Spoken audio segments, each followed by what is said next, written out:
на днешния ден отдаваме почит на загиналите за свободата и единението на нашето Отечество. Ние също така се покланяме пред службата на тези генерали, офицери и войници и в миналото и в настоящето, които с достоинство, с чест и безкористност защитават сигурността на нашата родина.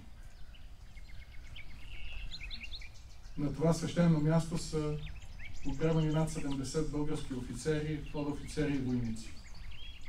Повечето загинали в толкова трудните за нашата държава 1916-1917 година.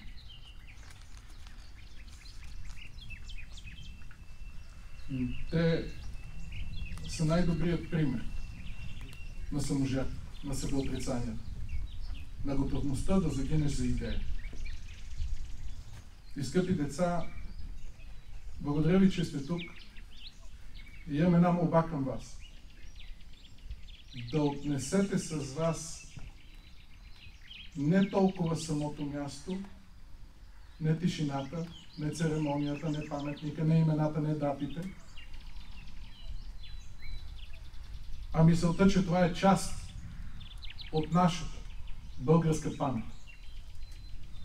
Че това е едно обяснение, кои сме ние. За какво сме се борили, за какво се борим и за какво ще се борим. Позволете ми да ви прочета. Министърът на външните работи, господин Георги Георгиев, изпрати поздравителен адрес, в който поздравява всички нас с християнския празник Гергьовден и, разбира се, с деня на храбростта и българската армия, прекланяйки се към саможертвата на загиналите герои. Позволете ми само да ви прочета основното послание от него. Днес духовното обединение на европейските народи е около споделени ценности на човешко достоинство, свобода, демокрация, равенство, върховенство на закона, права на човека. Те са основополагащи за Европейския съюз. Те са неотменими принципи на поведение във вътрешен и външен план за всяка държава членка. И към тези ценности следва да се придържат не само декларативно, но и в действията си всички държави, които искрено се стремят да бъдат част от европейското семейство. В заключение, позволете ми да благодаря на Фондация Българска памет, на докторите Милен и Рослица, без които това нямаше да се случи. Благодаря. Винаги ще имате в наши лице партньор. Благодаря много. Добре дошли на това свято място, българското военно гробище в Ново село, Република Северна Македония. За 19-та поредна година Фондация Българска памет има честта и отговорността съвместно с Българското посолство в Северна Македония да организира отбелязването на Деня на храбростта и празника на българската армия тук, където почиват героите, отдали живота си за свободата и обединението на Отечеството. Този мемориал, възстановен през 2006 година с лични средства на доктор Милен Врабевски, от тогава до сега поддържан от него и Фондация Българска памет, не е просто паметник. Той е важен символ на националната ни памет, място, в което се срещат миналото и настоящето, за да предадат послание в бъдещето. Тук в земята на Струмишко лежат 71 български войници и офицери от 11-та пехотна македонска дивизия и 2-та тракийска пехотна дивизия, герои паднали в Балканските войни и Първата световна война. С имената си изсечени в каменните плочи, тези герои говорят и днес за дълг, вяра и за родова чест. Признателни сме за подкрепата на Македонската православна църква в лицето на Негово високо преосвещенство Струмишки митрополит Наум, който служи за упокойната молитва вече за трети пореден път в съвместно съслужение с представител на Българската православна църква, протоиерей Павел Милушев. Това е не само религиозен, но и дълбоко символичен акт на единение, на вярата, на паметта и на бъдещето ни като съседни и приятелски народи. Днешното честване е и пример за европейско отношение към историята, събира ни общата почит и стремежът към добросъседство, а не духът на разделението. Вярваме, че европейското бъдеще на Западните Балкани минава през зачитане на съвместната историческа памет и споделената отговорност. Точно такива жестове градят мостовете, които устояват на времето и политиката.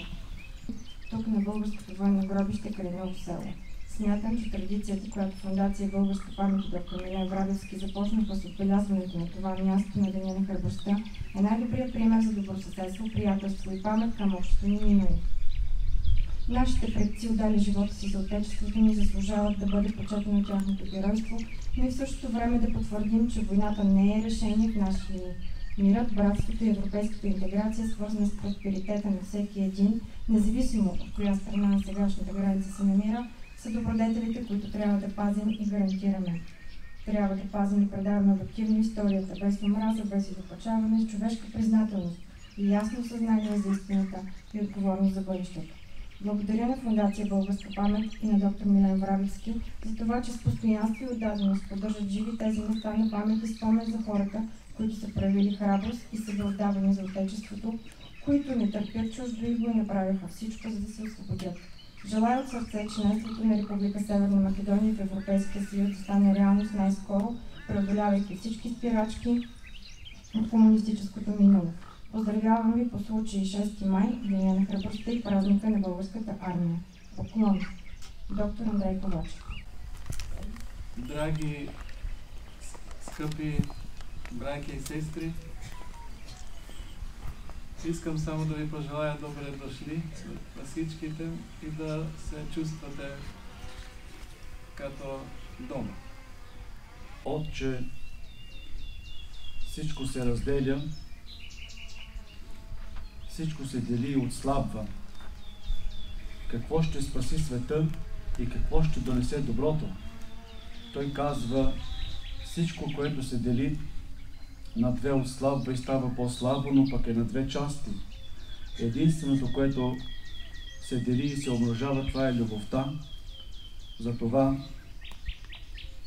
по благословението на Неврокопския митрополит Серафим и по думите на свети Паисий Светогорец, нека да се опитваме да делиме тази любов между нас, защото тя се преумножава. Когато ние делим с един, той го дели още с двама, после с 5. И така тази любов се преумножава и ставаме единни във вярата, в Бога, с което и днес засвидетелствуваме тази братска любов с братите от Република Северна Македония. Днес отбелязваме 6 май, Ден на храбростта и празник на Българската армия. На този светло-християнски празник ние се прекланяме пред подвига, храбростта и саможертвата на хилядите герои, които загинаха във войните за националното освобождение и обединение на родината. За пореден път, днес на българското военно гробище край Ново село, свеждаме глави и отдаваме дължимата почит на погребаните тук 71 наши войници и офицери, родени в различни исторически области: Поморавието, Добруджа, Западните покрайнини, Източна Тракия, но воювали и загинали за една обща кауза. Като своеобразен мост между миналото и настоящето, това военно гробище пази спомена за далечните събития от времето на Междусъюзническата война и Първата световна война. Неговото опазване и възстановяване са пример за утвърждаването на европейските ценности и норми в духа на съвременните реалности, които предполагат всеки един човек да има възможност да почете паметта и делото на тези герои, които като носители на изконните български ценности, смелост, чест, достоинство, родолюбие, продължават и служат на бъдещите поколения за пример. Вечна памет на героите, отдали живота си за отечеството. Честит ден на храбростта и празник на Българската армия. За мен е изключително чест да бъда тук и да ви кажа честит празник. Честит празник, скъпи гости, скъпи българи. Днес е ден на Българската армия, днес е ден на храбростта. И днес трябва да си спомним не просто най-големите наши герои, както преди 2 дни, когато посетих село Баница, лобното място на Гоце Делчев, по случай неговата смърт. трябва да си спомним всеки българин, живял извън границата и в рамките на България, който когато се е наложил, е станал, вдигнал е оръжие и се е борил за свободата на страната си. За всички българи, които са загинали и тези, които са преживели войните, за да може да изпълним трите задачи, които Васил Левски ни постави, а именно свободна България, с равни граждани и заедно с другите европейски държави. Изключително се радвам, че тук има толкова много деца. И като представител на Комисията по образование и наука, искам да им кажа, че всеки от вас е герой. Просто още не ви се е наложило да го знаете. И че героизма и храбростта не значат да не те е страх. Да си храбър означава да те е страх и въпреки това да защитаваш това, което е право, да защитаваш родината си, да защитаваш слабите и да защитаваш тези, от които имат нужда от теб. Това, което са направили всички наши български герои. Изключително е важно, че сме тук, днес в Република Северна Македония. И с умиление си спомням от 2018 година, когато имахме участие на военния апарат от страна на Република Северна Македония. Надявам се отново да се върнат тези времена и отново, като истински приятелски държави, да честваме заедно и да продължим заедно в европейския си път. Честит празник, скъпи българи, желая ви храброст. Ние сме тук да сме живата памет. Живата памет на тази кръв, пролята за идеал от синовете и дъщерите на България. Ние сме тук да помним, да се прекланяме, но и да правим равносметки. Равносметки да не повтаряме стари грешки. Да не предаваме национални идеали. Защото когато костите на български синове и дъщери са далече от род и родина, те изписват най-злокобните страници на българската история. Те винаги ще напомнят на този, който иска да предаде националния ни идеал. Даже и в съвременен вариант. Независи в какъв аспект – икономически, демографски, социален. Ще помним. Покойници, вие в друг гроб, друг полк минахте. Честит празник!